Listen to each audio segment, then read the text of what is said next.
And this is it, guys. It's IV expansion into earnings, or at least this could be it.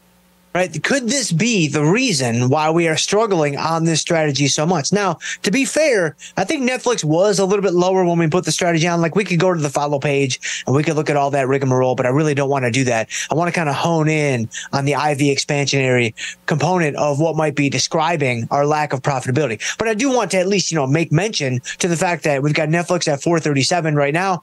If Netflix was at 425 or 427 or 430 when we put the strategy on, then the fact that it has migrated north a bit closer to our short strike is clearly going to be damaging to our profitability too.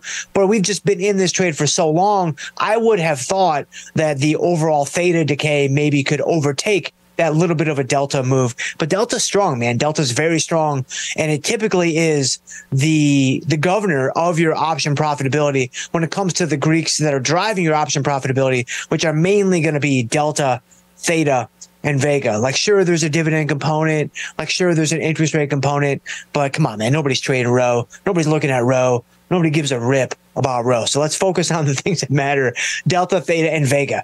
So of those three, Delta is going to be the one that's going to largely influence your profitability the most from one day to the next, even though we're really trying to trade Theta and time decay and kind of that, that draining of extrinsic value over time. So IV expansion into earnings. Could this be the reason why? Could this be what has been the stick in the mud for this position? Possibly. So Ryan, go ahead and bring us into the information here this afternoon. This blistering Tuesday afternoon in St. Petersburg. It is 234 degrees outside.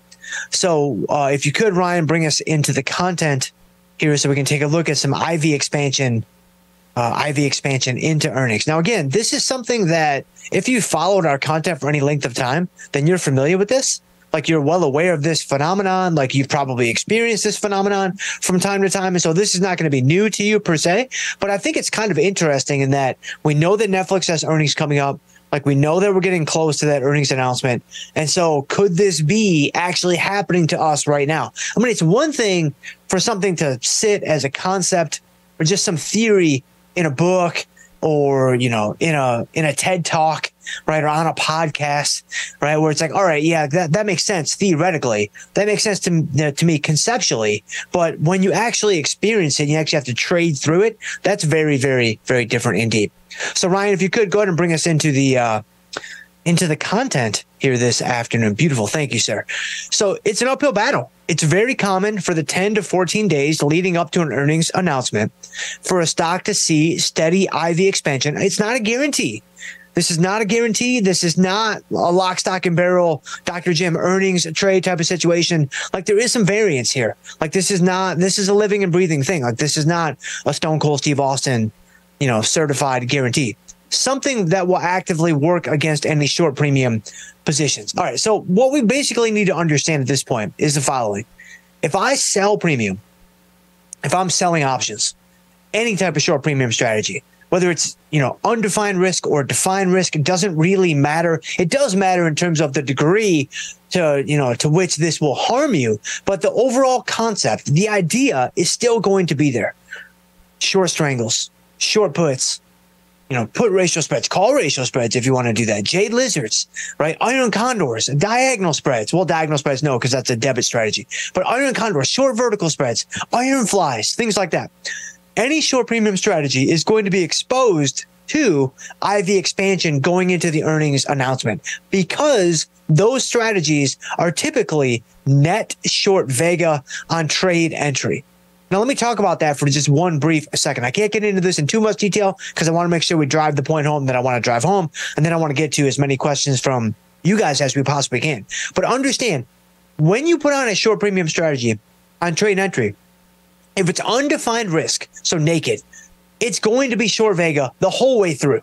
It's going to be short Vega from start to finish, right? Short puts, short strangles, etc. Those are going to carry short Vega from trade entry to trade exit. If it's got the degree of short Vega, the robustness of that Greek is clearly going to change. It's a fluid dynamic thing. But the fact that you are short Vega net is not going to change. You will be short Vega for the entirety of the trade. A defined risk strategy, however, may not necessarily always be short Vega. It depends on where the stock price is relative to your strike prices. It depends on the degree of moneyness in the strategy. It depends on the specific Vegas. It depends on, if you're dealing with like multiple expiration cycles, like, calendar spreads or diagonal spreads or things like that. Now you're talking about the relative positioning of the Vega in each cycle. All these things are going to factor in. So it's a lot more complicated in a lot of ways than an undefined risk strategy where it's just clean. You have either only naked units or more naked units than covered units, which is going to lead you to a net short Vega position.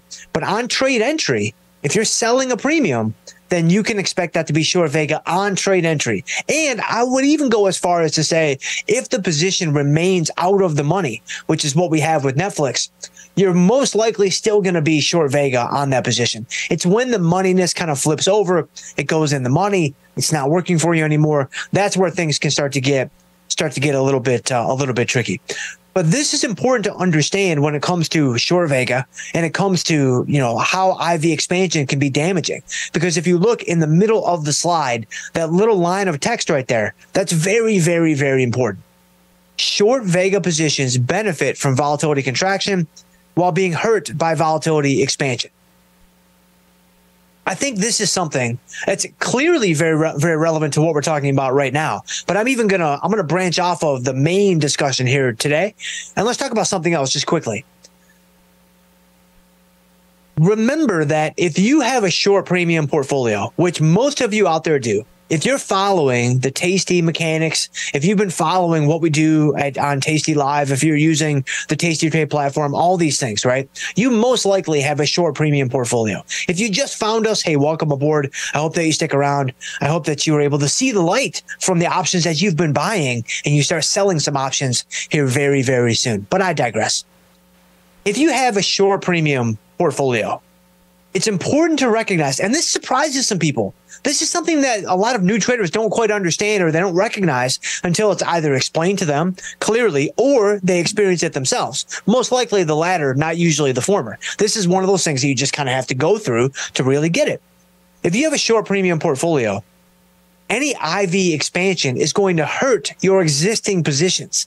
It's going to damage them. And by hurt and damage, I specifically mean negative P&Ls, at least temporarily. But like you can expect to see P&Ls going down. You can expect to see losses on your position. Now, the reason why I wanted to bring that up is because you might be so confused right now because you're like, wait a minute, I don't understand. I hear everybody, moaning and crying on the network, myself included. There's no volatility. The VIX is broken. It's this, it's that, it's your bomb now, it's your pony babistas, it's whatever. Where's my volatility? I want volatility to go higher. Well, you put those two things together and they don't make sense, right? You put those two things together and you're like, I must be missing something. If volatility goes up and it hurts my short premium portfolio, the existing positions that I have on, and it will, why would I want volatility to go up? Why would I want the VIX to increase? Why would I want implied volatility ranks to go up? That doesn't really make any sense in terms of, fitting these two things together. The answer is that when we moan and we cry and we lament our low volatility situation, we're mostly referring to new opportunities in the market. We're mostly referring to getting new premium out there at better volatility levels. We're not necessarily referring to our current short premium portfolio because we all obviously understand and recognize that any increases in volatility is going to hurt our current short premium portfolio. And so when we're talking about wanting volatility to expand and all these things, we want that to happen so that we can establish new positions at more favorable volatility levels. That's what we are referring to. So that middle line right there, I think it really goes off in a couple different important directions. Not only is it relevant to what we're talking about today with Netflix, but it's relevant kind of in a broader scope when you think about your overall portfolio and being short premium and all these things. And, one final comment on this tangent, which I actually think, it's probably in the top quartile of, my usual tangents. They usually have to do with like SOD and like, Powerade Zero and like all these things. This one actually is related to trading, which is a bit of an uptick. With short premium portfolios, you're hurt by expanding volatility. That damages you, that hurts you, your P&L goes down. Got it.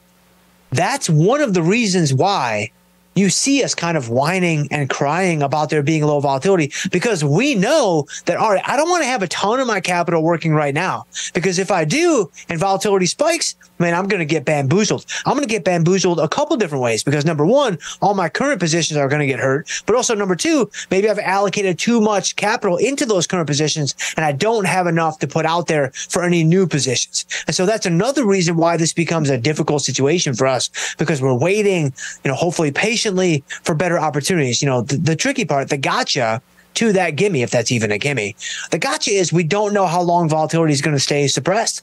Nobody knows how long volatility is going to remain low. Nobody knows if the VIX is headed to 11, right? It could be headed to 11. It could be headed to 9.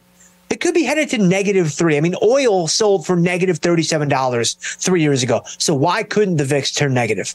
If oil can go negative, which is basically here's a barrel of oil and here's $37, why couldn't the VIX go negative? Sure, why not? It's just a mathematical formula. Just flip a couple signs and boom, you got a -8 VIX. So if that happens, that's going to be difficult for us in terms of new trade opportunities. So hopefully this makes a little bit of sense in terms of what might be happening with this Netflix position, because as you see in the green box there, we've got earnings coming up on 7/19. And so could that be the stick in the mud? I think it could be. I really think it could be. I think this implied volatility expansion in Netflix, if there is one, could be the reason why our profitability is just not where I thought it would be. And so